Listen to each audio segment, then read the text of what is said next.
All right, welcome to the Speaker Salon. I am Alana Newman. I am the host of Brand Therapy on School. It is a community where we talk about branding. And if you know me, I'm also in the health freedom movement. So I love serving people who are transforming healthcare for the better. Maybe that's you. Today, we're going to talk about headshots. Headshots are the first touch point. It's the first impression. It is filled with reasons to judge you for better and for worse. And a lot of people struggle with headshots. They think it's more difficult and expensive than it actually is. It's a lot of emotional barriers and research that they have to do to get to the point where uh, to help them go professional. So people will take selfies. Sometimes they'll have their Facebook profile that was from Christmas dinner 10 years ago, and all their kids are in the shot and their dog, and it's bad lighting, and it's a bad first impression.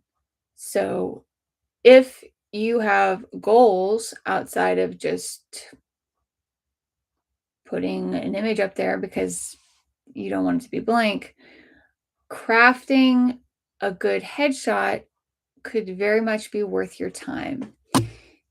And I know as a conference booker, like a speaker booker, I have in the past rejected speakers based solely on their headshots, which you might be thinking, oh, that's really judgmental of you. But it's like bad packaging. If you're Walmart and you have thousands, if not millions, of products to choose from to put on your retail shelf, there's how many shampoos in the world? Well, you want to feature the ones that have good packaging. And if I'm a podcast host or if I'm in charge of the speaking curation, I am curating content and speakers and information on behalf of my audience. And it is my responsibility to my audience to present them well packaged content. And that includes on the marketing materials, good headshots.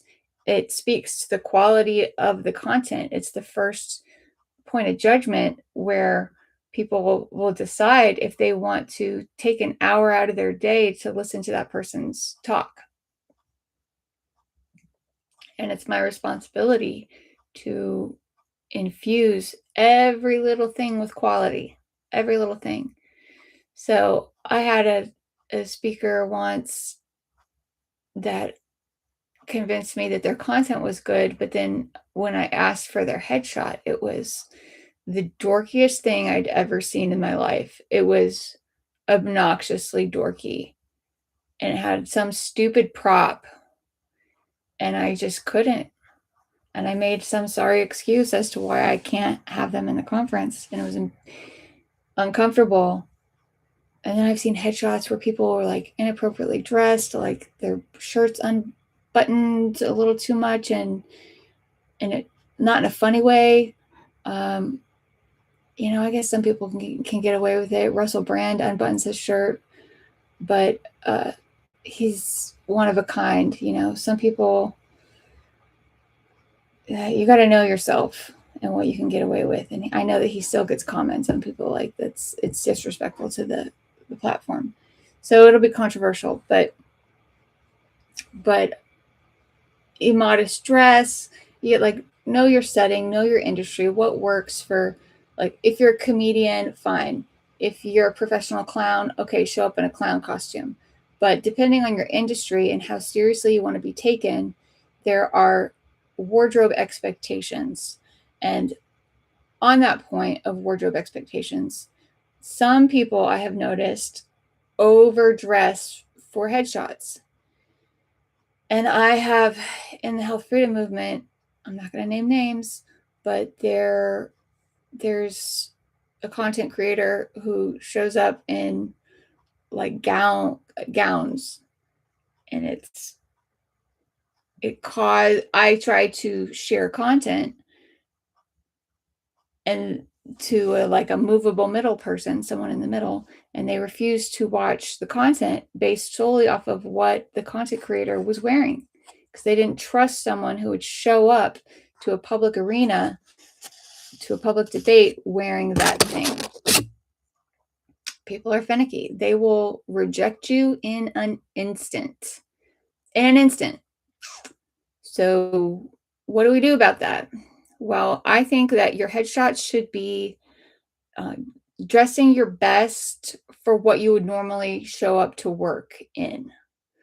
Meaning, if you are a construction worker and you speak on construction, well, you need to show up looking groomed and your best, but like how people would meet you at work.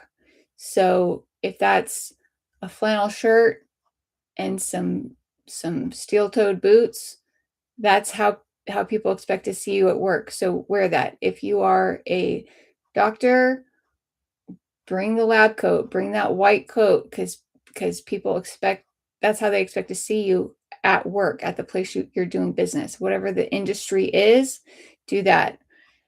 If you are a ballet teacher, you have some license to wear more dancey clothes, comfortable fabrics, movable fabrics. They expect you to look like a ballerina.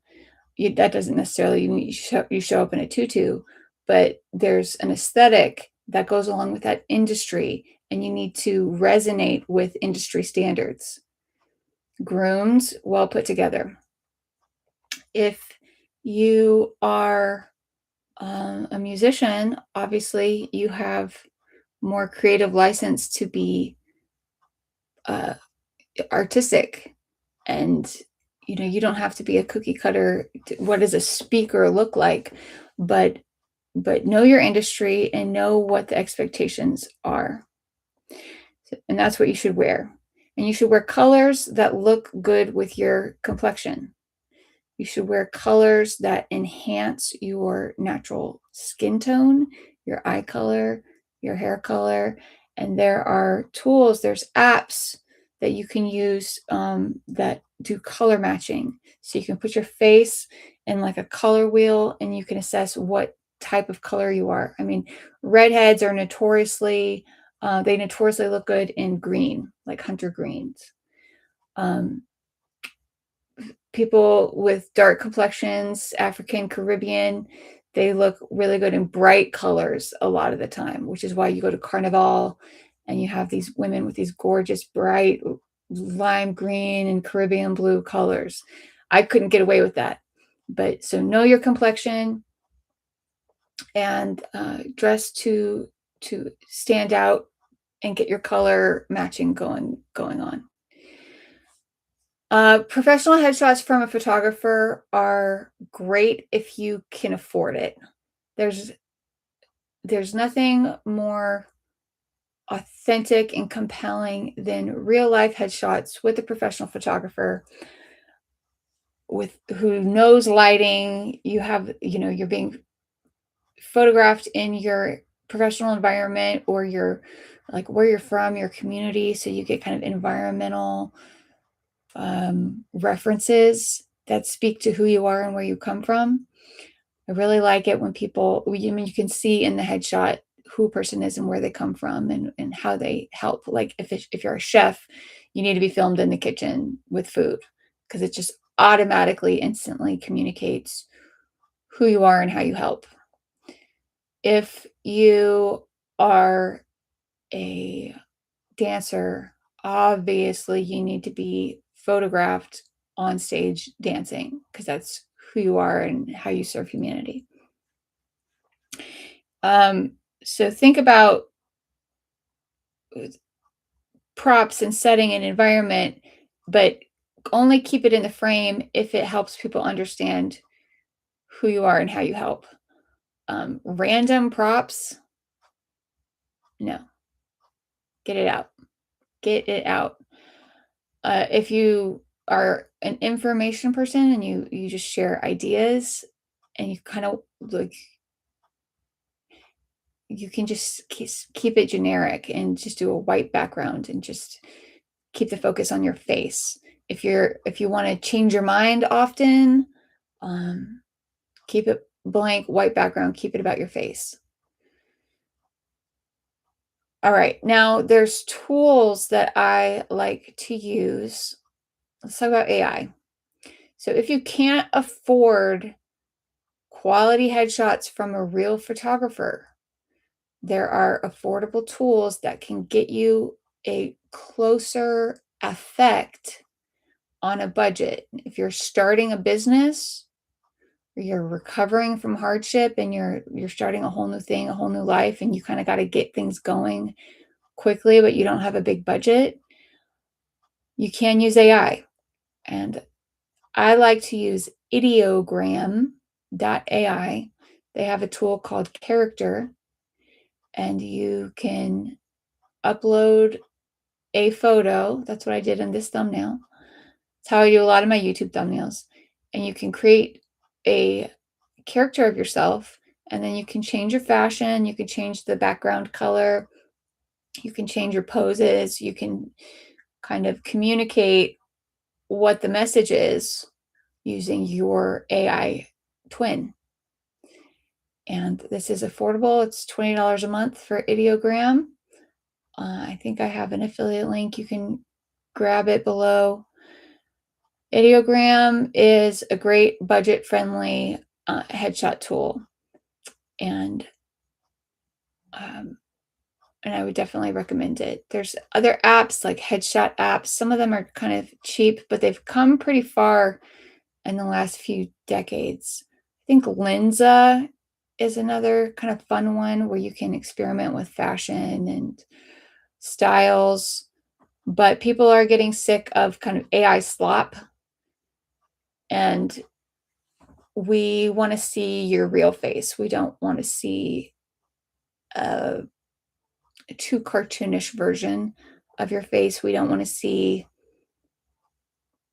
fake you. We want to see real you. So be careful with how you use AI. And if you want some more support and help with this, you can always reach me inside my brand therapy school community, which is linked down below in the show notes. And I can help you get a good version so you can start connecting with people, start building those relationships, and start building trust, because the most important thing about branding is just building trust. And that's all the associations, colors, typography, the way you present yourself, the photography, the words you use, the typography that you use, all of that builds a brand. And personal branding is going to be the antidote to AI chaos and madness. So your best bet, it's no longer having a college degree. It's no longer just being good at coding and software skills anymore. The strongest thing you can do to position yourself in the new market is just building a strong personal brand where people just basically trust you, period. They trust your judgment. They feel like they know who you are and that you're reliable and that they can trust you to get them out of a pickle, to problem solve, that you have their best interests in mind. So it's a good time to build a strong personal brand now, and it all starts with headshots. So grab the link below, and if I can support you, I will, inside Brand Therapy. Bye, guys.